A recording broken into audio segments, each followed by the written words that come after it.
Jazz echoes down a shadowy New Orleans alley. Somewhere, a figure waits with an axe. They say the devil walks among us. But in 1918, in New Orleans, he played jazz. People locked their doors. They nailed windows shut. They huddled in silence, dreading the creak of a floorboard or the eerie melody drifting from a phonograph. Because when the Axeman came, no one was safe. This isn't fiction. This is the real story of one of America's most terrifying, unsolved serial murder cases. A killer who claimed he wouldn't strike if you were playing jazz. Who was he? A madman? A musician? A demon with a taste for blood and brass? Let's dig deep into the Axeman of New Orleans. Jazz and murder. The tale of a killer who turned a city into a stage and every home into a potential death trap. New Orleans in the early 20th century wasn't just the birthplace of jazz. It was a pulsing heart of culture, mystery, and shadows. The French Quarter echoed with laughter by day and voodoo whispers by night. A city steeped in spiritualism, folklore, and secrets. It was a melting pot. Italian immigrants, Creoles, African Americans, all carving out life in a world still recovering from war and flu pandemics. But in May of 1918, the rhythm changed. A killer stepped out of the darkness, and the city's joyful noise was replaced with dread. His targets weren't politicians or outlaws. They were grocers, bakers, fathers, families. The newspapers gave him a name that would echo through history: the Axeman. It started on May 23, 1918. Joseph and Catherine Maggio, a young Italian couple, were found brutally attacked in their bedroom, their throats slashed with a straight razor, and then, as if to finish the cruel symphony, the killer crushed their skulls with an axe. There was no forced entry. Only a back panel of the door had been removed, surgically chiseled. The murder weapon? Left behind, blood-soaked, silent. The scene was personal, intimate. The killer stood over them, watched them die. Just weeks later, Louis Bassumer and Harriet Lowe were attacked above their grocery store, both skulls fractured, both barely alive. Harriet, fading fast, whispered something strange, accusing Louis, her own lover. But then she died. And Louis, he survived, but never spoke of what he saw. Then came Anna Schneider, 8 months pregnant, found drenched in blood, but alive. Her attacker had struck while her husband was away. She remembered nothing. The city was slipping into panic. Theories spread like wildfire. Satanic cults, madness, possession. The Axeman had a pattern, and New Orleans was his hunting ground. On March 13, 1919, the killer broke his silence. A letter, dripping with menace, appeared in the Times-Picayune. It was signed, Hell, March 13th, 1919. They have never caught me, and they never will. They have never seen me, for I am invisible, even as the ether that surrounds your earth.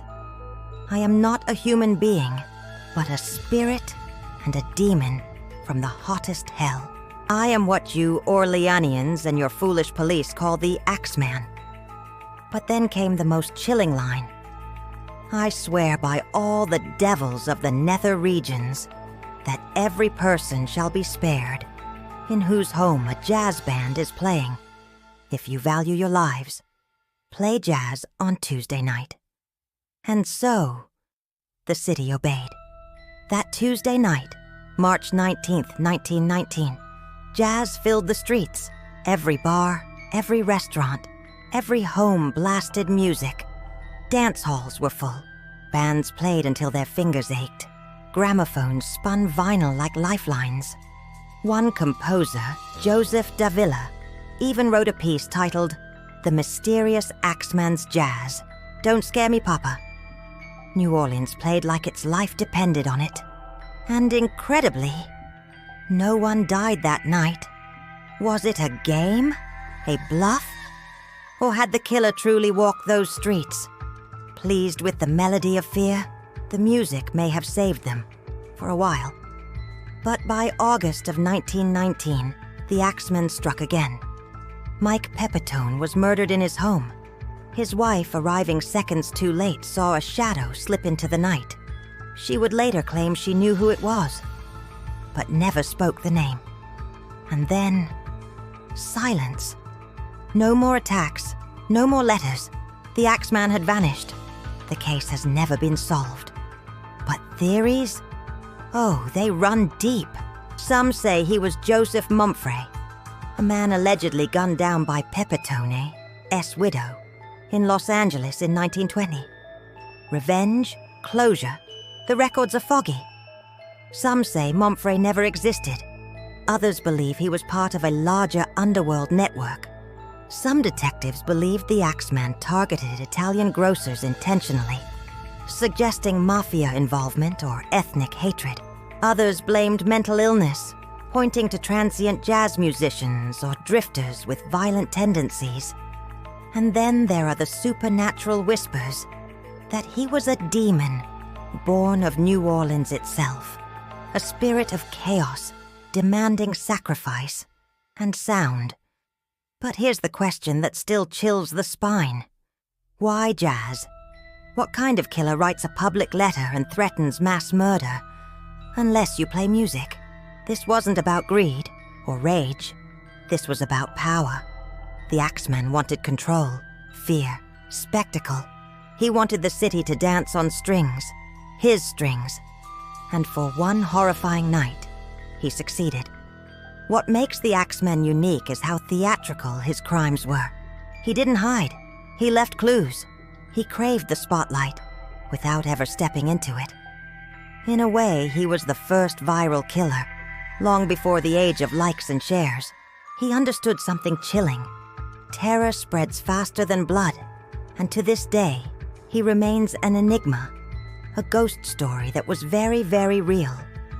We often forget the names behind the fear. Joseph and Catherine Maggio, Harriet Lowe, Anna Schneider, Joseph Romano, Mike Pepitone. They weren't just victims. They were people with dreams, families, futures. Their lives were stolen by someone who believed murder was a message. Their stories deserve more than mystery. They deserve memory. The Axeman inspired books, TV shows, podcasts, songs. But his case remains officially unsolved. No arrests, no confessions, no face, just an axe, a letter, and a city that never truly stopped listening for footsteps in the dark. Some say, on quiet nights in the French Quarter, you can still hear faint jazz drifting from nowhere. Others claim to see a figure dressed in black, watching from alleys, waiting for silence. So, what do you think? Was the Axeman a man? Or something else? Did he kill for thrills, vengeance, or attention? Or was he part of something darker? And here's the real question. If you lived in New Orleans that night, would you have played jazz? Let us know in the comments. Hit like if this tale sent chills down your spine.